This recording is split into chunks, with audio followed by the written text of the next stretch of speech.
और संभालते रखो। एक बच्चे नाम के जीवन में काम आने वाला और इसके अलावा कोई की कमाने वाली नहीं है। जो भी आपने इकट्ठा किया है वो सब मिट्टी हो जाएगा। जब शरीर मिट्टी हो जाएगा इसी के साथ साथ ये सामान सब मिट्टी हो जाएगा। आपके हाथ नकुल लगने वाला है और आपके साथ साथ जाने वाला है। इन दो बातों को समझ लेना चाहिए। और श्री सत्संग यही है कि आपके हाथ कुछ लगने वाला नहीं है और आपके साथ कुछ जाने वाला नहीं। अगर ऐसी बात हम मान लेते हैं, जान लेते, पहचान लेते हैं तो धोखा किसका है? धोखा तो अज्ञानता का है कि हम लोग बात को समझ नहीं पाए कि वास्तव में ईश्वर क्या है। संत महापुरुषों ने आगे ये बताया कि ये काल माया का देश है। जीवात्मा ये तुम्हारा घर नहीं है, ये काल माया का देश है। यहाँ जो भी आया जो शरीर लेकर वो शरीर काल के हवाले करना पड़ा तो फिर हमारा भी करना है। जब किसी के हवाले करना है, किसी के अनुसार इसको जाना है, खत्म होना है, नष्ट होना, बर्बाद होना, मिट्टी में मिलना है तो फिर तुम्हारा इससे क्या संबंध है? आज तक इस बात को बड़े ज्ञानी जानी नहीं पहुंच पाए। इसी मिट्टी के सामान को इकट्ठा करने में लगे हैं और पूरा जीवन आपका इसमें चला जाएगा। वो मिलने वाला नहीं। तुम्हारा हो तो मिलेगी, तुम्हारा कोई हो तो साथ हो। अगर इसी बात को आप समझ लेते हैं तो इसी का नाम तो सत्संग है। सत्य का सत्य जिस सत्य को जान जाओगे उसका संग कर लोगे, उसी दिन तुम अपने सच्चे घर मुकाम रूप को पहुंच जाओगे। फिर कोई नहीं लगेगी। लेकिन समझना इतना आसान नहीं है क्योंकि मन ने तो और कुछ समझ रखा, मन ने तो और कुछ पकड़ रखा है, मन ने और किसी को अपना मान रखा है और इस शैतान मन के कहने पर हम आप चलते हुए इसीलिए कोई काम नहीं हो रहा। कैसे में जो संत आ रहे थे उन्होंने केवल यही कहा कि सतगुरु कहे करो करो सही गई और मन के कहे चलो मत। तीन से चल के तुमने इस शैतान का कहना माना और आदमी मान है और इसी के यानी सोचने विचारने वाला चल रहे। वैसे तो कभी कल्याण हुआ नहीं। जब पहले नहीं हुआ 3 युगों में तो मन के पीछे दौड़ते रहे, मन के कहे पर चलते रहे।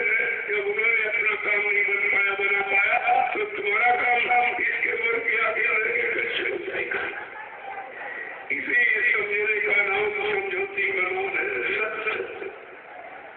ये अगर समझ जाते तो सत्य जानकारी।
हमें आपको इसी बात को समझना चाहिए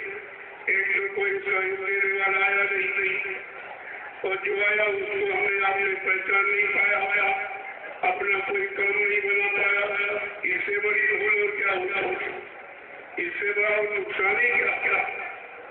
इस नुकसान की पूर्ति ये काल के सामान से नहीं हो सकती, क्योंकि ये सामान गया।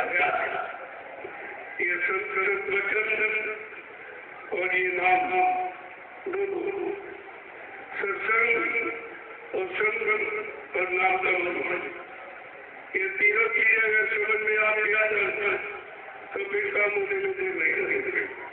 और इसी को समझाने का निरंतर प्रयास किया जाता है। कितने दिनों से आपको जानकारी दी जा रही है। 10 जुलाई 1992 और 2012 तक, यानी 7 रात को ये जानकारी दी गई। और पूरे हिंदुस्तान में घूम घूम कर हिंदुस्तान का कोई क्रांतिला शहर कस्बा गरीब को छोड़ा नहीं जाता यहाँ ये जानकारी न पहुंचाई गई हो। और आज उसी जानकारी की उल्लंघना नहीं था, क्योंकि जानकारी इसके अलावा कोई जानकारी है दूसरी कोई होती तो बता दी जाती, या इसके अलावा कोई दूसरी नहीं होती तो आपको किसी नजरिए को बता दी जाती। कोई न कोई जानकारी दे देता। प्रेमियों, इसी शुद्ध और साफ और अध्यात्म की जानकारी हम सोच सकते थे। और संत इसी काम के लिए काम की चर्चा, काम की जानकारी नाम के द्वारा और नाम की जानकारी दर्शन, ये दोनों चीजें। इसीलिए महापुरुषों ने समझा दिया कि इस भारत भूमि पर गिरी बदरिया पाप की बरस रहे अनुराग और संतनाथ जगत में तो जन्म का संसार का ये संसार जन्म मरण के छुटकारे से कभी अलग नहीं हो सकता था। इन संतों की कृपा हुई इस कलयुग में सबसे गंदे और खराब समय में गंदे खराबियों के लिए इसने दया कृपा आपको इनकी दया कृपा के अधिकारी बना दिए गए, लेकिन अपना अधिकार प्राप्त नहीं कर पाए, क्योंकि अधिकारी तो क्यों करोगे?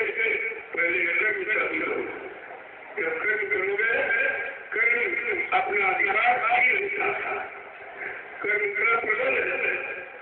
अगर कर्म सच्चा जान गए तो सब अधिकार आप प्राप्त करोगे। कोई भी किसी से मांगने की जरूरत नहीं पड़ेगी। लेकिन अभी कर्म की व्यवस्था नहीं समझ पाए, क्योंकि 3 दिन पीछे निकल गए।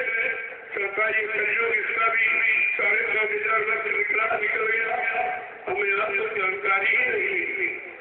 अब ये सदगुरुदेव की महान दया कृपा मेहरबानी हम सब जीवों पर हो रही थी कि उन्होंने सच्ची और अच्छी जानकारी हमें आपको दी कि तुम्हारा सत्य देश कौन है, तुम्हारा सत्य आधार क्या है, तुम सत्य देश कैसे पहुंचोगे, वो पहुंचाने वाला कौन है, पहुंचाने वाले के पास कौन सी युक्ति और आधार है, ये सब जानकारी आपको दी गई ताकि कच्चों का जो बेचारा अल्पज्ञ और अल्पायु है वो समझ नहीं पाएगा।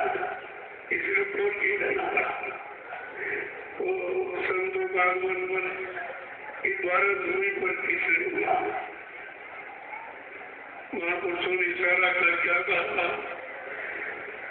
संत जन जो बचे भारत को बचाने आए, संत जन जो बचे भारत को बचाने आए, संत जन जो बचे भारत को बचाने आए, संत जन जो बचे भारत को बचाने आए, भूले हैं धर्म कर्म उनको सिखाने आए, भूले हैं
आत्माओं को फंसा देकर काल माया के खिलाफ कर्मों की मनोरी रचना इन पाप कर्मों में फंसे जीवों को निकाल दे आया उनका कुछ नहीं था। लेकिन माहौल इतना बिगड़ गया है, हमने आपने सबकी संगत की, चोरों की, रुपयों की, शराबियों की, मांसाहारियों की, व्यभिचारियों की, स्वार्थी अभिलाषियों की, मेरा संतों की संगत क्या मिला है जो कहीं नहीं मिला और किसी ने नहीं दी तो मिलता है। जब आप संगत में सत्संग में आए गए और बच्चों को शुरू तुम इधर उधर अपना ध्यान दौड़ाते रहते हो तो सत्संग में आने का कोई मतलब नहीं। सत्संग में इसलिए नहीं आया जाता, वो सब कुछ चर्चा दुनियावी सांसारी लोगों की वो सब घर में छूट किया जाता तब सत्संग आपकी समझ नहीं दिया। जब कुछ खाली होके आओगे तो कुछ भर सकती, तुम पहले से इतने भरे हो उसमें ये काम भरे नहीं। इसीलिए समय लग रहा है, देर हो रही है। अगर हम सभी उत्तम पाक या पवित्र निर्बल मिलते हैं तो उनको जगाने में देर नहीं लगती, सब लग जाती। ये बार बार आपकी धुलाई सफाई बजाई हो रही है, कभी सेवा में लगा दिया और उसी तरह की सेवा में जिनसे आपने जैसे जैसे कर्म किए, अगर शरीर से आपने पूरे पाप कर्म किए तो आपको शरीर परमात्मा की सेवा में लगा देंगे, साफ कर देंगे और कर्मों का भार उतार देंगे। अगर आपने मन से कोई खराब काम किया तो मनुष्य में लगा के ठीक कर दो। अगर आपने जबरमारी से किसी की निंदा आलोचना बुराई क्रिटिसाइज की या भद्दे से गंदे शब्दों का प्रयोग किया है तो तुम्हारी वाणी अपने समय के सत्य वचनों के प्रचार में लगाकर तुम्हारी वो गंदगी साफ जाती। अगर तुम्हें अन्न खा के कोई पाप किया तो हमें तुम्हारा भंडारों में लेकर रोटी बनाकर उन प्रेमियों को खिलाई जाएगी जो तुम्हारी रोटी खाते रह जाएंगे। इस तरह की उम्मीद करता है। अगर धन से कोई काम किया तो धन तुम्हारा सेवा में लेके और परमार्थी कामों में लगाकर जिससे करोड़ों लोग लाभ पाएंगे तो ये धन से मुक्ति जिंदगी पाप कर्मों की आपकी खत्म करा देती। ऐसे कर्मों में संत महापुरुषों ने अंश जीवों पर जन जन्मांतर की नदी गंदगी होगी आपको उतारा है और कर्म काम किया। लेकिन हम न समझ नहीं पाए क्योंकि हमें आपको मालूम नहीं है कि हमने वो कितने पाप किए, कैसे कैसे किए, वो सब जानते हैं। उनसे आज वो छिपा नहीं सकते, सब जानते। जैसे तुम्हारे सिर पे हाथ रखा था तो सब पता चल जाता है तुम क्या क्या करके आए हो और क्या क्या करने की इच्छा रखे हो, ये सब जानता है। जब डॉक्टर जैसे आला लगाते हैं तुम्हारी अंदर की बीमारी को डाल देता है, ठीक है। इस तरह उनके हाथ बड़े दस्त है, उनकी आग माला से तुम्हें पिछले कैसे सिर पे हाथ रखा और सब पता चलता है, आप छिपा नहीं सकते। इसलिए कहा भली बुरी खोटी खरी गुरुवाणी सब जो सब कुछ जानता है उससे तुम क्या छिपा सकते हो, और जो सब कुछ जानता है उसे तुम बताओगे क्या, लेकिन तुम बता देते हो क्योंकि तुम्हारी बताने की आदत है, करने की आदत तुम्हारा नहीं है, केवल सुनाने की बताने की इसी आदत ने आपको करने की आदत से दूर रखा। अब आपको ये सब बारी आपने समाप्त करते हुए करनी मिलेगी। करनी कौन सी करो, शरीर इंद्रियों की करनी होती रहती, लेकिन करनी करो नाम डालो, इंद्री भोग निकालो, इतना काम करो कि नबी फिर आगे की सत्संग जानी, फिर वो तुम्हारी करनी सुधार देंगे। माफी करा देंगे, लेकिन वो छिपाने की कोशिश करते छिप सकते कोई जगह नहीं थी। जब तक छिपेगी पर टूटी हाल एक दिन तुझे आना होगा सारे बाजार वो समय आ रहा है, तुम्हारी अगरमों की वही तुम्हारे सामने खड़ी हो जाएगी और एक कर्म तुम खुद कबूल करोगे। तुम्हारा पास से बैठ कर बोलेगा मैंने ये किया, मैंने ये किया, मैंने ये किया। उस समय तुम्हारी नजदीकी आ रहा है। उस समय आने के पहले से अपनी पकाई सफाई क्यों न करना, आगे से उनका पालन करके एक कर्मों की गंदगी क्यों न उतारो। इससे सस्ता अवसर कोई बुरा कोई छोटी साधु नहीं, लेकिन तुम्हारा मन मानता नहीं क्योंकि मन बना उधर क्यों चीरा चिकने गले पर पानी की बूंद डालो तो इसी तरह जो ये गंदगी से चिकने मन वाली चीजों से इन पर सस्तर की बूंद टिक नहीं सकती और इसीलिए आप इस समझ में कुछ नहीं करना। कान तो सुनते नहीं, कानों का विषय सुना है वो सुनते लेकिन मन को आप पकड़ा नहीं पाए क्योंकि मन को तुम और सब चीजें पकड़ा के रखे आए उसके पास जगह ही नहीं कि तुम्हारी सच्ची अच्छी बात को पकड़ सके। अब आपको क्या पकड़ाना है, क्या चुराना है, क्या त्यागना है, क्या नहीं करना, ये सब जानकारी आपको सबसे ही होगा। और अगर कहीं से मेरी होती तो आपने थोड़ा बहुत किया शारीरिक इंद्रियों कितनी थोड़ा कितना कर्म आपने बाकी होता सारे कर्म आपने कर डाले लेकिन सत्कर्म नहीं किया।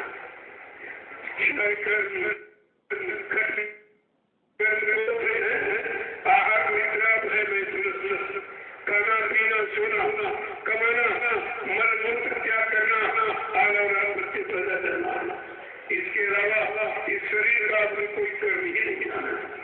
ये तो 6 कर्म सभी करते पशु पक्षी खेल ऊपर साथ लगते फिर तुम्हारे में उन्होंने अंतर क्या हुआ तुमको परमात्मा ने आखिरकार ये मनुष्य मंदिर क्यों घर पर क्यों दिया? अरे भाई मंदिर में आप क्यों जाती होती मंदिर क्यों बनाया जाता अपने मन को पाक साफ करने के लिए तन और मन इंद्रियों की गंदगी को उतारने लेकिन पूजा से आपने भी काम तो नहीं किया। अगर पूजा से काम कर लेते तो ये संत महापुरुषों में दिवाली में नहीं लगी हमारा पाप का बेहतर पवित्र के तौर को देखते रहे। मेरी ही बात की है हम इतने गंदे हो गए कि उत्तर गंदगी उतारने में भी आपको कष्ट होगा। एक तो तुम्हारे मन की बात नहीं कि अपने किए हुए कर्मों की गंदगी आप उतार लो और कोई उतारने वाला आ गया तो तुम उतर नहीं हो रहे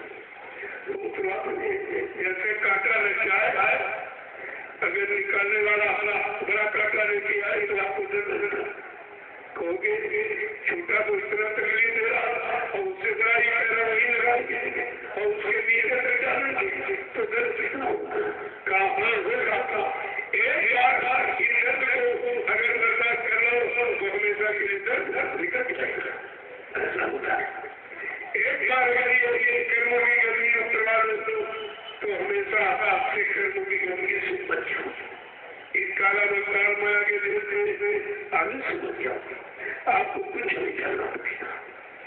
अब ये संत महापुरुष आए तो उन्होंने वो काम नहीं किया जो सब ये तो काम सबका ही रहते राजपाट धन मान सम्मान सब इसीलिए कहा सत दारा लक्ष्मी पापी के लेकिन संत और हरि कथा वो स्वामी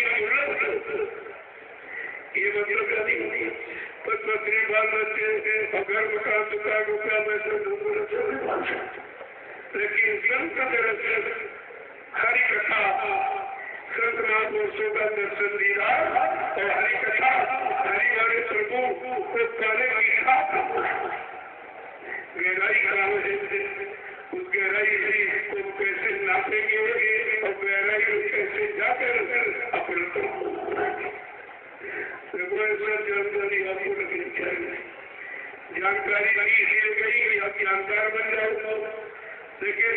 बने नहीं दूसरों को बनाने में लगे, सुनाने में लगे, समझाने में लगे।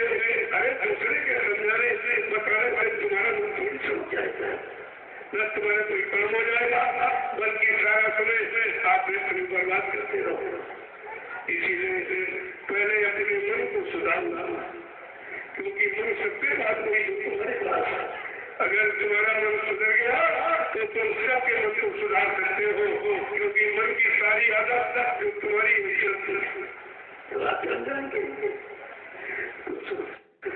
समझ नहीं आता। तो इसीलिए सबका साथ किया। अब जरा सबको साथ करके देख लो, सबकी बात सुनी ऋषि की, मुनियों की, योगियों की, ब्रह्मचारियों की, अवतारी शक्तियों की, सब वो क्या कहने आए, क्या बताने, क्या समझाने, क्या दिलाने, कहाँ पहुँचाने आए। जरा उनकी बात समझ लो तो जल्दी हो जाए। क्या कहा है कि संतों के संग लाग तेरी अच्छी बनेगी,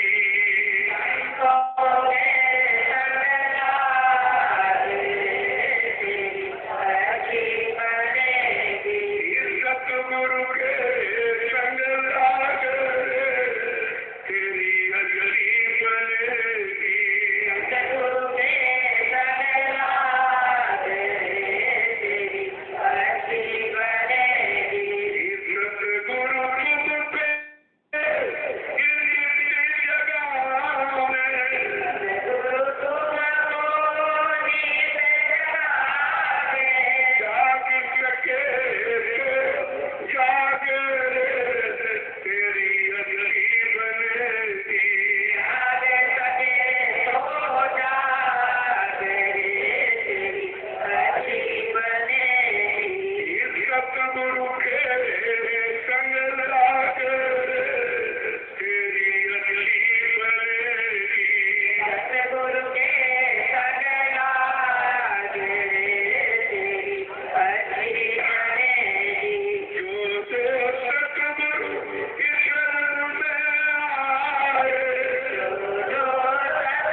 आए, लेकिन हमने आप लोगों को पहचान नहीं पाया। सबसे बड़ी भूल ये थी कि वो जाने भी न हो प्रतीति ही, बिन प्रतीत हो नहीं पाती। बिना जाने माने पहचाने किसी से प्रेम नहीं होता, और जब तक प्रेम नहीं होगा तब तक विश्वास नहीं होगा। जब तक विश्वास नहीं होगा कोई काम सिद्ध नहीं होगा। यह सब जानकारी सत्संग देता है। जो सत्संग एक बजे बोलता हूँ कि सुनो, मैं रोज कहता हूँ सामने आगे बढ़ो, सामने आगे बढ़ो। तुम सामने का उत्तर नहीं सुनते। तुम्हारा सामने किससे है, सामना किससे हो रहा है, काल से। इस काल के सामने से तुम्हारी विजय हो जाएगी। इसके लिए आप लोग सामने बढ़ना चाहता, लेकिन बात समझ में आ जाते तो समझना इतना आसान नहीं है जितना आप सोचे। बड़ा कठिन है। संत मता गुजरात का चौथा बंधन छोड़ो। कार्य संतुलन हाथी का मत, जैसे हाथी अपना रास्ता जा रहा कुत्ता भूखा करे। क्या कुत्तों की आवाज सुनने के लिए हाथी खड़ा होता? अगर खड़ा हो जाएगा तो रास्ता आपका रुक जाएगा, मंजिल बहुत दूर बनी रहेगी।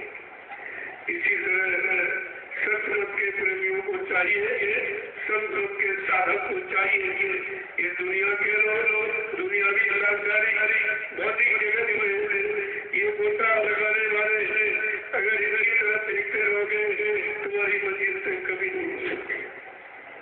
इसलिए कहा कि आंखें बंद करो, बहुत देख लिया, संसार को, समाज को, परिवार को, देश को देख लिया। अब जरा उनको देखो जो इन सबसे निकाल कर तुम्हारे सत्य में सही है उनका मंडल पहुंचाने के लिए आए। उनको जो तुम्हारे लिए आया है, तुम्हारे मन को दूर करने आया है, तुम्हारी हमदर्दी लेके आया है, उसको देखो। इसीलिए का दर्द उनका दर्द, इनका दर्द देखने से दशा शांति मिले, आनंद मिले।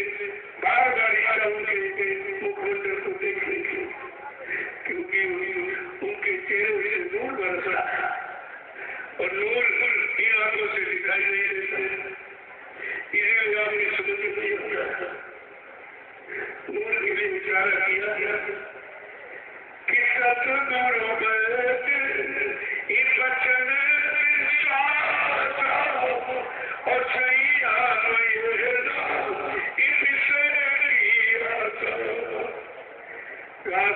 रूपी बैठे हो जाता और तुम्हारी आंख भी बंजर बना के आंख साफ खाते, उससे तुम कोई नहीं देखा।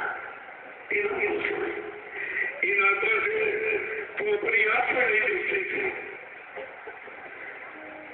इन आंखों से आंखों में लगे काजल को नहीं देखते थे।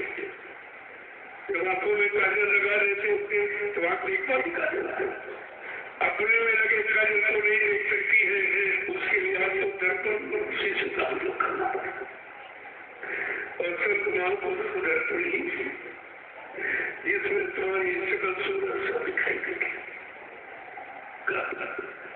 जब इधर से मुख मोड़ लोगे उधर की तरफ चलता, इसके बड़े कुछ होने वाला नहीं है।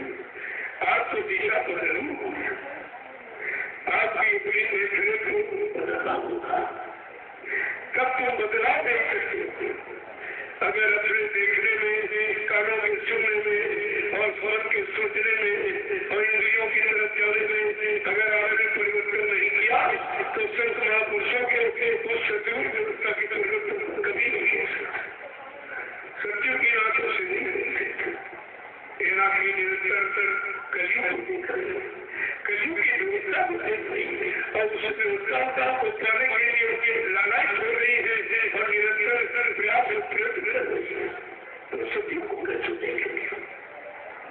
सत्य तो आएगा, इसे कोई नहीं रोक सकता।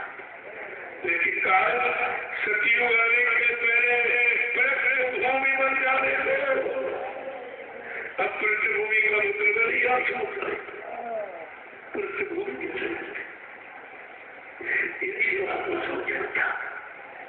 अगले 3 दिनों में सत्संग सुनकर आपके बच्चों को आपने समझ लिया होता तो फिर काम में सुनी होती।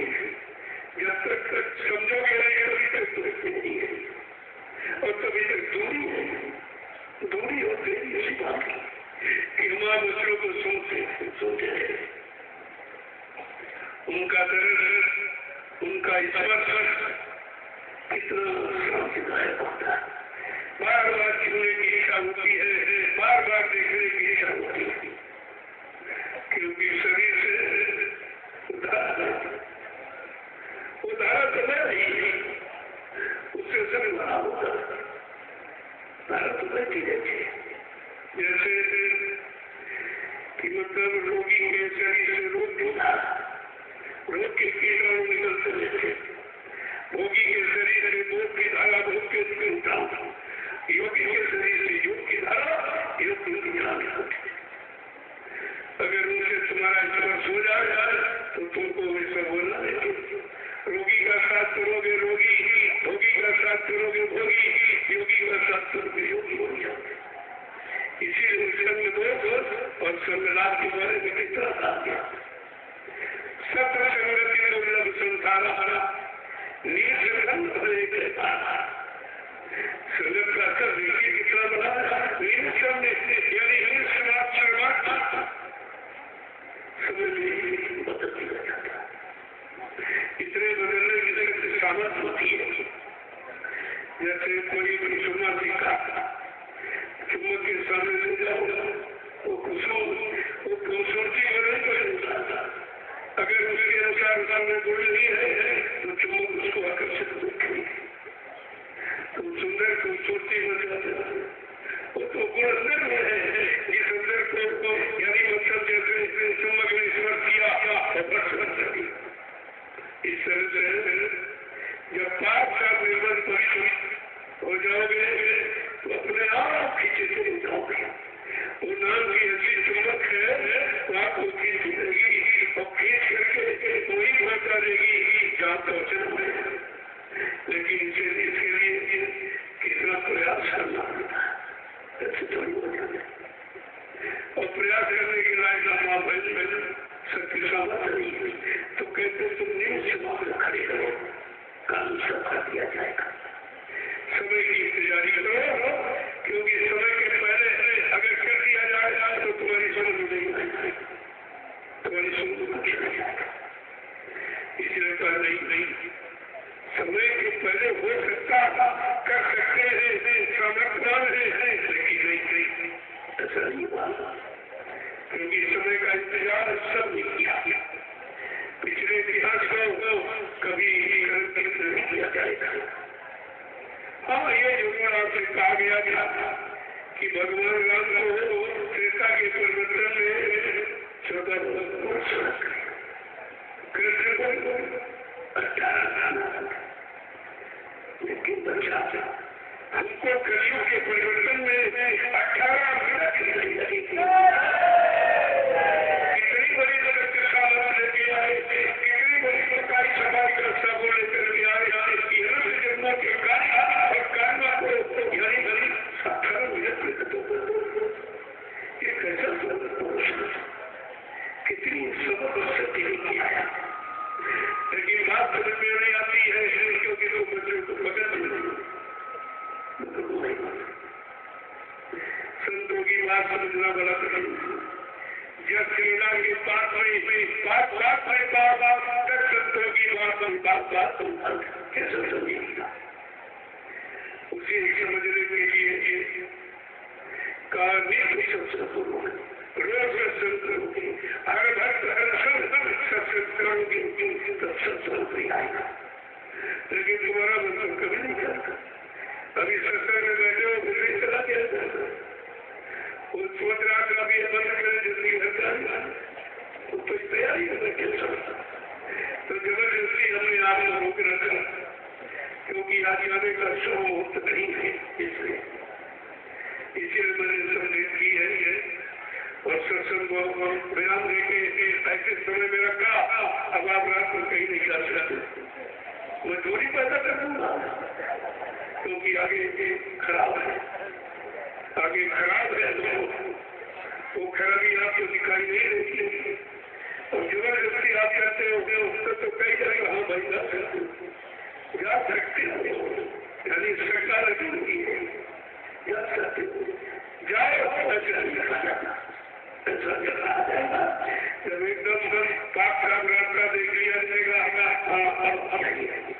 अब आप जाइए, जा सकते हो, इसका मतलब है कोई दुविधा है, कोई दुविधा है। तो मैंने इसीलिए आज इतना लंबा खींच दिया कि रात हो जाने पर तो नहीं जाऊंगा, तुम्हारा लाभ है, आपको रुपये से हमारा तो अच्छा लाभ तो आपका, लेकिन आपको अपना लाभ दिखाई नहीं देता, इसलिए आप मरने के लिए तैयार हो जाएगा। इसलिए जल्दबाजी जल्दी कहते हाँ चले जाओ, इसी इंतजारी में सत्संग में नहीं करेंगे, कब बंद करेंगे, कब करेंगे, हाँ आप यात्रा उसमें नहीं कहा जाता हम जा सकते हो, अभी सरकार तक लगा हुआ है, हाँ जाओ, ये नहीं आ जाता बात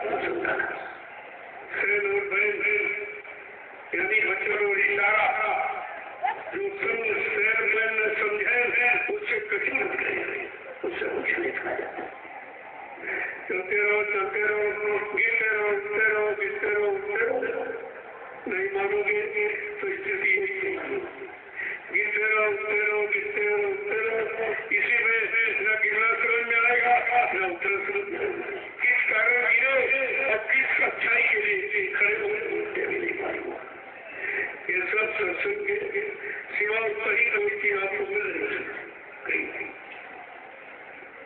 महापुरुषों ने सत्संग पर कितनी जबरदस्त कदम बढ़ाई है और कुछ दिखाई नहीं, उन्होंने सत्संग के बारे में सत्य सुधराई, सत्य संगत, सत्य माने अज्ञानता, अंधकार भ्रम कार्य सत्संग से ही आएगा, तो कैसे नहीं जा सकता। अगर पूजा पाठ से चला गया तो आपका सब सभी रोज पूजा पूजा पाते, लेकिन सफाई क्यों नहीं हुई, तुम्हारा मन बादशाह में क्यों नहीं, क्योंकि मन को धोने का वो सामान नहीं, वो शरीर को धोने का था, वो भी धोना नहीं, हमारे दृष्टि से आनंद वो किसी आनंद है।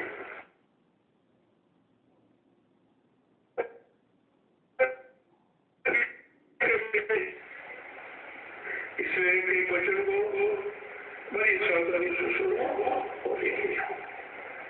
आज का अंतिम दिन है सत्संग, वैसे तो सत्संग कभी समाप्त नहीं होगा, चलता है, लेकिन समय से परिसर के अनुसार उसको विराम दे दिया जाता है।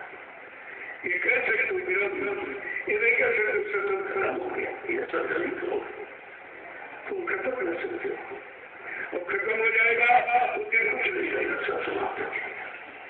इसलिए समयानुसार स्थिति परिस्थिति के अनुसार सत्संग को विराम दिया जाता है।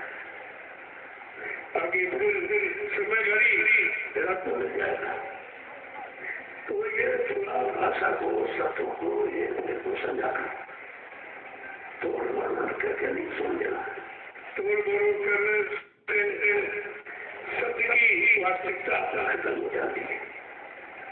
तो जैसा लिखा है, क्योंकि शब्द महापुरुषों का हम लिखे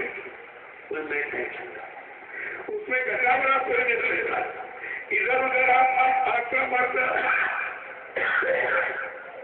इधर उधर कर दोगे तो शब्द का अर्थ हो जाएगा, क्योंकि वो बहुत सोच करके निकालता, नहीं निकालता। एक एक वचन पर विचार करते रहो, सब हो जाएगा। आप देख रहे हो देश की स्थिति कितनी दर्दनाक हो गई, क्योंकि लोग वचन को भूल गए, सेवा स्वार्थ धर्मार्थ परमात्मा इंसानों के दिलों से चला गया है और स्वार्थ से स्वभाव हो गया, सबको डिबोरा और स्वार्थ भी तुम्हारे हाथ में लगने वाला है। केवल सोचते हो नहीं होता, मेरा तो तुम्हारा स्वार्थ खत्म हो जाऊंगा, मेरा नाम तलाश कर दो। स्थिति इतनी खराब जिसको देख करके लोगों की आशा भगवान पर से भी रखेगा, कितना पता नहीं कर सुनता है, सुनेगा कि नहीं सुनेगा, यदि सुनता हो इशारा करके नाम सुन रहा है कि बात हंसुरा है, धर्म रो रहा है,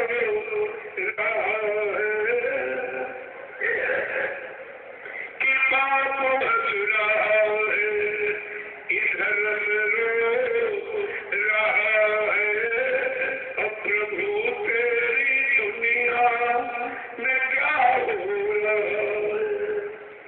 भगवान कृष्ण चिन्ह लगा दिया तो कौन सो रहा, क्या हो रहा है। और जब ये नहीं सोचता कि जब ऐसा हुआ और कभी कभी कोई आया इसके वजह नहीं था, कब आता है, कब शक्ति आती है कि जब जब हो धर्म की हानि अपार असुर अधम अभिमानी कि तब तब प्रभु धरी मनुष्य शरीर और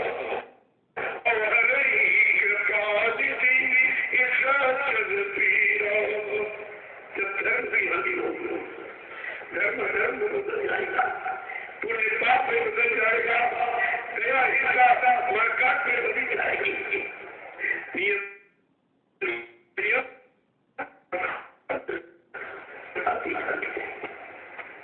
लेकिन उनको भी नहीं पहचानना, भक्त अपमान होने पर सजा ग्रस्त होती है। जब तक भक्तों का अच्छे सच्चे ईमानदार चरित्रवान लोगों का जब तक अपमान नहीं हो जाता तो पूरे सजा नहीं चलेगा। इसलिए ये अपमान आवश्यक है, बगैर अपमान के सच्ची नहीं आएगी। दर्द कब होता है, जब उनका आशिक होता है, आंसू आता और बिना परेशानी की, बिना तकलीफ के, बिना दर्द के आंसू निकलता नहीं है। इसलिए बिना का आंसू पैदा करने के लिए ये स्थिति पैदा की। बिना सड़क लगाती है तो अपना सच्चा आशीष, अपना सच्चा प्रेमी दर्शी अपनों से दूर चला जाता है। तब बिना गिराने के लिए कि देखे हमारे प्रेमियों के अंदर किसके अंदर विवेक आंसू, कौन मेरे लिए रो रहा, कौन मेरे लिए चल रहा, कौन मेरी खोज कर रहा है और कौन मेरे सामान में फंस रहा है।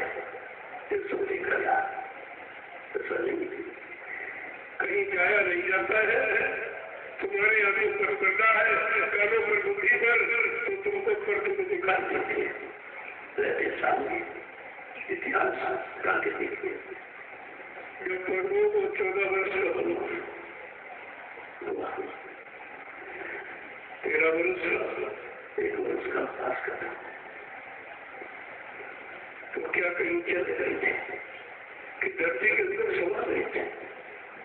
थोड़ी से देर दूसरा था, थोड़ा सा रूप बदल दिया और पूरा सोया गया, पूरा उसका निकाल दिया। कोई नहीं समझता, किसी की समझ में नहीं आया ये सब क्या है। खेल खिलाड़ी ने आज खेले विभिन्न प्रकार,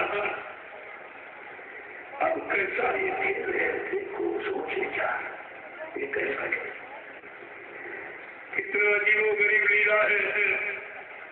सारी लीलाओं का इतिहास आपने पढ़ा होगा, सतियों की हरि लीला, त्रेता की रामलीला, द्वापर की कृष्ण लीला और कलयुग की सदगुरु लीला है। अनोखी है, बिल्कुल अनोखी, जिसे मानव बुद्धि से समझा ही नहीं जा सकता। दृष्टियों से देखा नहीं जा सकता और इन शरीर के कानों से सुना भी नहीं जा सकता। कैसे विचित्र लीला है, लीला तो लीला ही निराली है, सदगुरु लीला तो होनी। समझ लो संसार, कौन समझ पाएगा, कौन जान पाएगा, कौन पहचान पाएगा। जिसने पहचान लिया वो उनका हो गया, वो फिर किसी का नहीं होता। और किसने पहचाना, मीराबाई ने पहचाना, सेजोबाई ने पहचाना, कबीर नाथ ने पहचाना,